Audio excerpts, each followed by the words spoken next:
अगर आप पहली बार गेट का एग्जाम लिख रहे हो, पहली बार अपनी प्रिपरेशन कर रहे हो ना, तो जब भी आप कॉन्सेप्ट पढ़ो, साथ के साथ गेट के पीवाईक्यूज कर लो। जब हम बोलते हैं कि पीवाईक्यू सॉल्व करो, तो बच्चा समझता है केवल अपनी ब्रांच के सॉल्व करना है। ये सबसे बड़ी प्रॉब्लम है। जब आप इतना कर लेते हो ना, तब आपके पीवाईक्यू कंप्लीट होते हैं। और देखो, ये है 100%, और आप कर रहे हो केवल मैकेनिकल के। कि आज तक कोई ऐसा टॉपर पैदा नहीं हुआ कि जिसने सिर्फ पीवाईक्यू किए हो। सही बात है। और ऐसा भी कोई टॉपर पैदा नहीं हुआ कि जिसने सिर्फ नए क्वेश्चन किए हैं। और जब बच्चा ना जब एक सब्जेक्ट पढ़ता है ना, तो फिर उसको दिल लगा के पढ़ता है। उसके फिर कंफ्यूजन नहीं होता कि मुझे ये सब्जेक्ट कर लूं या ये सब्जेक्ट कर लूं। मणिकंठा बोलो बेटा। सर मैं थर्मोडायनामिक्स का क्वेश्चन सॉल्व कर रहा था। ठीक है। मुझे आंसर में चेंज इन एंट्रोपी जो है नेगेटिव आया था। मैंने कॉलेज में पढ़ा था कि चेंज इन एंट्रोपी जो है वो नेगेटिव नहीं हो सकता। चेंज इन एंट्रोपी आपने निकाला नेगेटिव आ रहा है। Yes sir. मास 1 kg दिया है ना, C 4.18 किलोजूल पर केजी पर केल्विन। ठीक है। ये T1 इनिशियल टेम्परेचर है 500 kelvin, T2 final temperature 300 kelvin.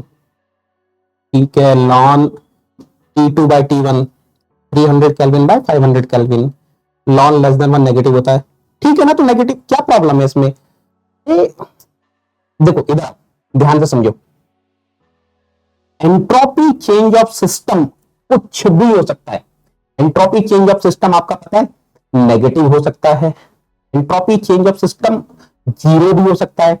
Entropy change of system positive भी हो सकता है।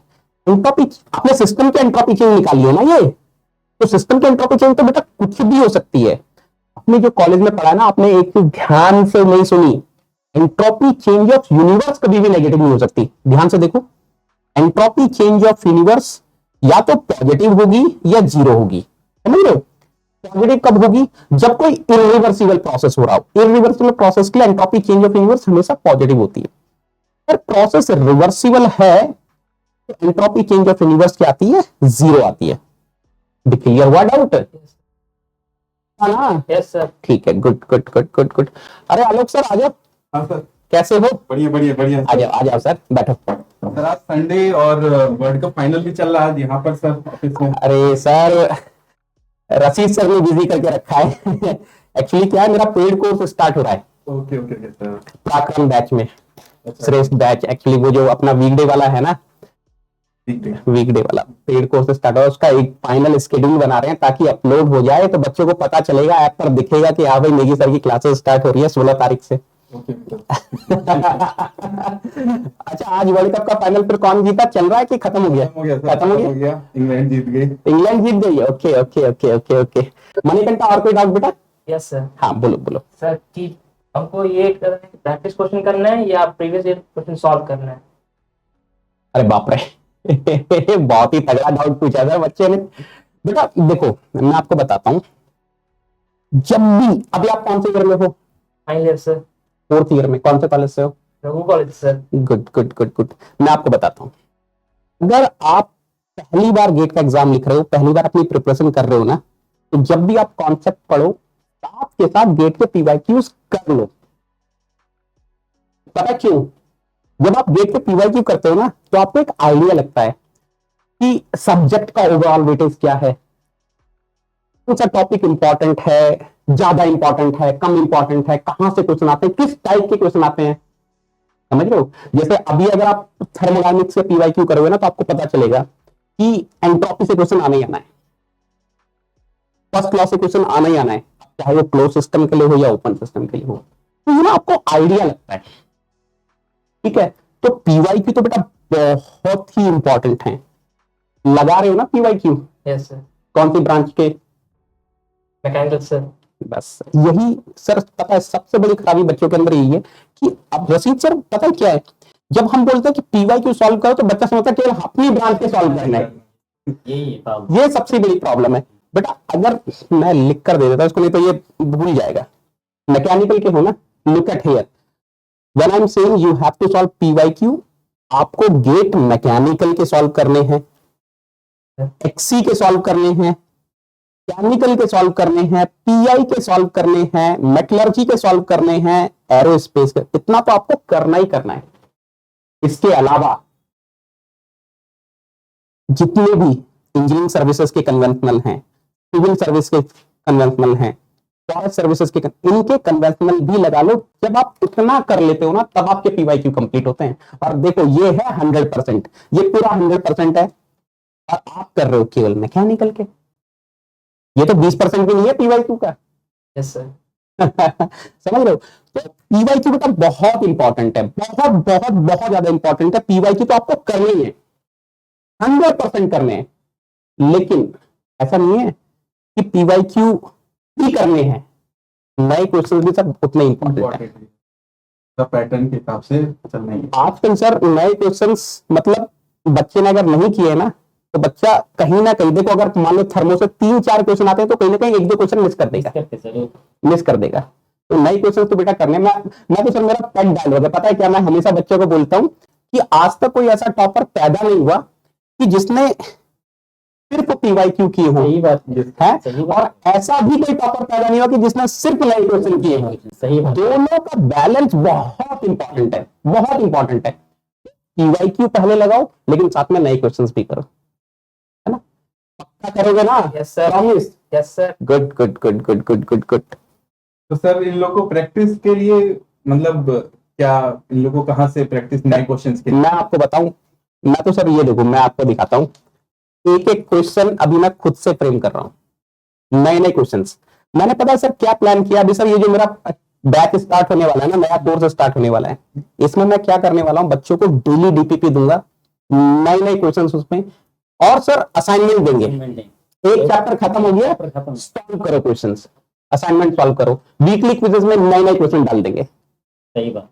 बढ़िया सर। सर इतना कर लिए ना मोर देन सफिशिएंट, बहुत बहुत अच्छे, मतलब इतने पीवाईक्यूज भी हो गए प्लस इतने प्रैक्टिस के लिए मिल गए। मोर देन सफिशिएंट है, मोर देन सफिशिएंट है सर। अच्छा सर एक चीज और है, बच्चों के साथ ना जैसे डीपीपी हो गया इन सब के कभी कभार क्या होता है, कुछ टफ क्वेश्चन हो जाते हैं और फिर वो लोग आंसर की देखते हैं, उनको समझ में नहीं आता कि सोल्यूशन तो है नहीं आंसर के, तो उससे थोड़ा सा कभी कभार डीमोटिवेटेड हो जाते हैं। कि इसको सर कैसे करें? मुझे पता, मेरी यार पर्सनल फीलिंग है सर कि डीपीपी बच्चे को डेली सॉल्व करनी चाहिए और उसके सारे क्वेश्चन बच्चे से बनने चाहिए। क्योंकि पता क्या है सर, अगर डीपीपी के क्वेश्चन नहीं बनते ना, फॉर एग्जांपल मैंने मणिकंठा को डीपीपी दिया आज 10 क्वेश्चन की, उससे 5 क्वेश्चन बने, 5 क्वेश्चन नहीं बने, अगली क्लास में जब आएगा इसका कॉन्फिडेंस लो होगा, सर मेरे से तो क्वेश्चन बने ही नहीं।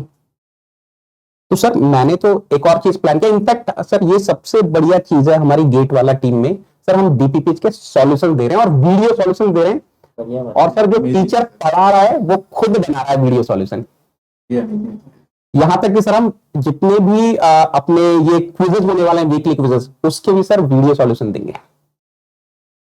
तो ये वाली प्रॉब्लम ही सॉल्व कर देंगे सर। मतलब मैं चाहता हूं मणिकंठा जब नेक्स्ट क्लास में आए तो 10 के 10 क्वेश्चन सॉल्व करके आए।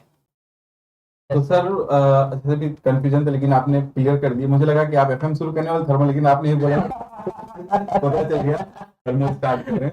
तो अभी क्या है ना सर, पहले एफएम से मैं इसलिए स्टार्ट करता था क्योंकि मैकेनिकल सिविल कंबाइंड होता था। अभी क्या हो गया है कि हम लोगों ने मैकेनिकल का एफएम और सिविल के एफएम की फैकल्टी अलग अलग रखी है। मैकेनिकल में एफएम मैं पढ़ा रहा हूँ और सिविल में मृगांक सर है वो पढ़ा रहे हैं। और होता ही सर, पता है कुछ कुछ छोटी छोटी माइन्यूट चीजें होती हैं जो थोड़ा सा डिफरेंशिएट करती हैं। तो हम लोगों को लगा कि यार वो जो चीजें ना माइन्यूट चीजें, क्योंकि वो अपने एफएम को ओसीएफ से लिंक करेंगे और मैं यहाँ पर अपने एफएम को टर्बो मशीनरी से लिंक करूंगा, है ना? तो सर वो बच्चों के लिए थोड़ा बढ़िया हो जाएगा। तो सर मैं इस बार थर्मो से स्टार्ट कर रहा हूँ, मतलब थर्मो कहीं ना कहीं मतलब मेरे दिल में बसता है, तो अलग ही मजा आ जाएगा इस बार थर्मो में। तो इम्पोर्टेंस भी है, मतलब अदर उसमें भी बेसिक, क्योंकि बेसिक है सर, तो लाइक आरएसी इन सब के लिए भी बिल्कुल बिल्कुल बिल्कुल सर। मतलब थर्मो का तो एक तो बेसिक सब्जेक्ट आपने बोल दिया, अगर बच्चा सेकंड ईयर में है तो भी पढ़ सकता है, थर्ड ईयर में है तो भी पढ़ सकता है, फोर्थ ईयर में है तो भी पढ़ सकता है, पास आउट है तो भी पढ़ सकता है। तो बेसिक सब्जेक्ट है। और सर सबसे बड़ी बात, अगर कमांड कर लिया सर थर्मो में तो सर 3-4 सब्जेक्ट कवर हो जाते हैं। उनका एप्लीकेशन पार्ट ही है, एप्लीकेशन पार्ट पूरा कवर है सर, एटीडी हो गई, आईसी इंजन्स होगा, आरएसी कवर है, पावर प्लांट पूरा कवर है, पावर प्लांट पूरा कवर है सर। सर आज नए कल में इंटरव्यूज में प्योर प्रैक्टिकल क्वेश्चन पूछते हैं थर्मल में, बिल्कुल। तो जब तो जरूर हमको कमेंट होना ही पड़ेगा। उसलिए हम और एक भी प्लान कर ले प्रॉब्लम सॉल्विंग के लिए। सर ने जब से डिस्कस कर रहे थे ओनली डीपीपी वीकली टेस्ट नहीं, हम और एक भी करेंगे प्रैक्टिस बुक, इस बुक नहीं ले रहे हैं सर, मतलब जैसे सब्जेक्ट कंप्लीट होगा ना, पूरे सब्जेक्ट के मिक्स क्वेश्चन की प्रैक्टिस बुक बच्चों के पास चली जाएगी। मुझे तो लग रहा है सर कि मतलब इनके पास क्वेश्चन ऐसा नहीं होने वाला कि उनके पास क्वेश्चन की कमी सवाल ही होने नहीं वाली उठता है। सर, सवाल ही नहीं उठता। मतलब मैं बताता हूँ सर, ये जितनी भी स्टैंडर्ड बुक बच्चे को पढ़नी चाहिए, इससे हम लोगों ने जो भी कॉन्सेप्चुअल थिंग्स हैं पूरी की पूरी निचोड़ के इनके प्रैक्टिस सेट में डाल दिए, इनके डीपीपीज में डालती है, इनके असाइनमेंट में डाल दिए, इनके वीकली क्विजेज में डाल दिए। मतलब इससे बाहर कुछ है ही नहीं। और सर इनका मतलब फिर तो आपका क्लास का क्या 1.5 घंटे 2 घंटे मतलब डेली कैसे? थोड़ा सा डिफिकल्ट है सर इस बार डिफिकल्ट इसलिए कि मतलब ठीक है, वैसा कोई प्रॉब्लम नहीं। ऑफलाइन में तो हम लोगों ने 8-8 घंटा 9-9 घंटा सर मतलब एक पैर पे खड़े होकर पढ़ाया सर। मतलब कई बार तो मैं बता रहा हूँ, ये सिचुएशन थी कि मेरे एक पैर में चोट लगी हुई थी, उसके बाद भी मैंने क्लासेस ली है समर क्रैश कोर्स में सर। समर क्रैश कोर्स में लंबी लंबी क्लासेस होती थी, क्योंकि सर क्या होता था कि 70-75 डेज में पूरा सिलेबस कंप्लीट करना होता था। तो वहां सर 10-12 घंटे की क्लास तो मिनिमम थी। तो सर कोई प्रॉब्लम नहीं है, 4 घंटे की क्लास है। लेकिन मेरे को एक चीज सब इस बार जो बहुत बढ़िया लग रही है ना सर, कि बच्चे को पूरी क्लैरिटी है कि ये सब्जेक्ट सर मतलब एक ही सब्जेक्ट चल रहा है। एक दिन में 4 घंटे की क्लास होगी, 7 से 9 एक स्लॉट है, 9:30 से 11:30 दूसरा स्लॉट है। बस यही सब्जेक्ट पढ़ना, इसी की डीपीपीज करनी है, इसी के असाइनमेंट करने। जब एक सब्जेक्ट होगा खत्म तो दूसरा अपने आप स्टार्ट हो जाएगा। तो बच्चे को अब वो मतलब वो कंफ्यूजन नहीं है। कई बार पता है सर, बच्चे हमेशा ऑनलाइन की दुनिया में ये कंफ्यूजन रहती है। कई बार मणिकंठा ही पूछ लेता है कि सर 3 सब्जेक्ट पढ़ूं या 4 सब्जेक्ट पढ़ूं। मतलब ये वाला मणिकंठा नहीं, दूसरा वाला मणिकंठा सर। ये डर गया। सर कि एक साथ 2-3 चल रहे हैं तो हाँ। उसमें कैसे वो करना है, ये बेटर है सर कि मतलब हाँ। एक समय में एक एक टाइम पे एक सब्जेक्ट रहे पूरी क्लैरिटी के साथ कि बेटा यही पढ़ना है आपको, और पढ़ो और इसको अच्छे से पढ़ो, पूरी कमांड कर लो। और सर बच्चा ना जब एक सब्जेक्ट पढ़ता है ना, तो फिर उसको दिल लगा के पढ़ता है, उसके फिर कंफ्यूजन नहीं होता कि मुझे ये सब्जेक्ट कर लूं या ये सब्जेक्ट कर लूं। सही है ना। सर। बट वही है कि आपके लिए थोड़ा सा सर हेक्टिक होने वाला ऐसा लग हेक्टिक रहा है। तो है सर, लेकिन वही है कि सबसे बढ़िया बात है कि हमने ऑफलाइन की पेडागोजी को अभी ऑनलाइन में इनकलकेट कर दिया। सर देखो मतलब ऑफलाइन की एक एक ये है कि मतलब एक ये प्रूवन थिंग है कि एक सब्जेक्ट एक टाइम पे एक सब्जेक्ट चलता है, और वो वही एक्चुअल में मैकेनिज्म है जहां से सबसे एक मैं बोलूं फुल प्रूफ मैकेनिज्म है कि वहां से रैंक आती है। तो सर उसी को हमने अडॉप्ट किया है। टीचर के लिए थोड़ा सा हेक्टिक हो सकता है, लेकिन सर आदत है हम लोगों को, तो कोई बहुत बड़ी बात नहीं है। बढ़िया है, सर थोड़ा हेल्थ का ध्यान बिल्कुल सर, बिल्कुल बिल्कुल। मणिकंठा डाउट क्लियर है ना बेटा? Yes sir. चलो, थैंक यू सो मच।